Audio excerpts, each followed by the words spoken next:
Tayong lahat ay nakararanas ng hirap, subalit huwag nating kalimutang magpasalamat. Huwag lang nating punahin ang ating paghihirap, kundi purihin din ang mga gantimpalang natanggap.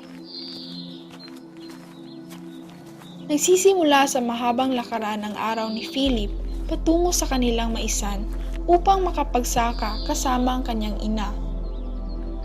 Sa bawat pagbungkal, sinisimbolo nito kung gaano kadeterminadong makatulong si Philip sa kaniyang mga magulang. Ako si Judy, akong anak, kani si Philip ang ginamagulangan. Dahil ako ko'y duwang kaanak. Akong banat, trabaho ra po sa basakan ang iyang trabaho dahil kanin pagkawala niya sa basakan, tanong na mo niya SDR kay pagkahuman manggod tulo ka bulan, mahuman na po sa basakan, diari po mais ang among para pagka ani sa humay, mais na po kay lisod na ba karong panahon. Karong wala po gaing trabaho, ako nara po sa balay.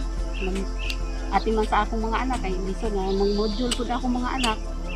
Kaya nakatabang-tabang naman diyan sa paguna-guna. Nasa balay, makabantay sa inyong mga igsuon.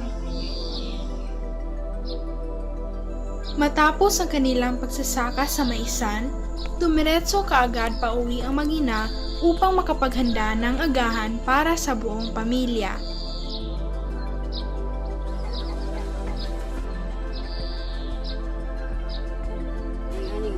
Labaw na ay mga i-search sa iyang mga di niya nasabtan sa module o na ay ipaprint mo to jud mi sa ubos magpa-print. Ang printed kay dili jud maabot dali. Layo pa kayo mga duha pa jud ka poste. Tas ang tubig pud nga positive dili pud maabot. Kay kani siya murag lalom jud ang yuta diri maong bisag kung saon nimo siyang patukod na bomba. Wala jud siya mo anong tubig. Ikaw Philip, unsay imong gusto ni kadako ni Murag? Ako ako magbugato ko. Ay, magbugato. Mag-doktor na lang ko. Sige Kung na basta na sakit ako, katambalan ko na ko.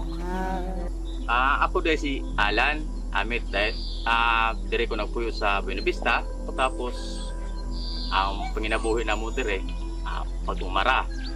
Dayon maliban sa pag-uma sideline po to sayo mga pinadlaw para nakikipanggastos pang adlaw-adlaw.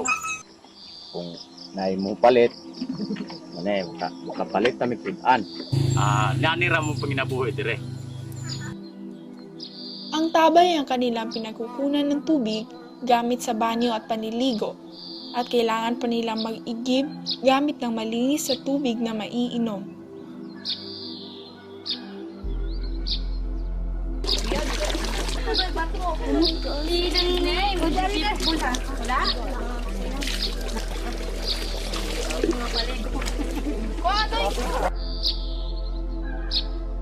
Ako si John Philip R. Amit, 11 years old, grade 5, dito ako nag-aaral sa Integrated School.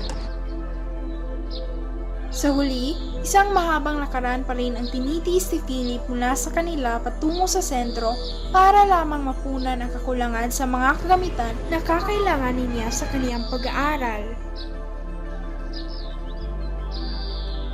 Sa kabuuan, ipinapakita ng kwento na kahit anumang hamon ng ibabato ng buhay, kung marunong ka lamang sumabay sa agos nito, maaabot mo ang direksyon na iyong patutunguhan. Ika nga, no pain, no gain, dahil ang tunay na sekreto ng tagumpay ay nasa katatagan at patuloy na pagtayo sa bawat hamon na dala ng alon ng buhay.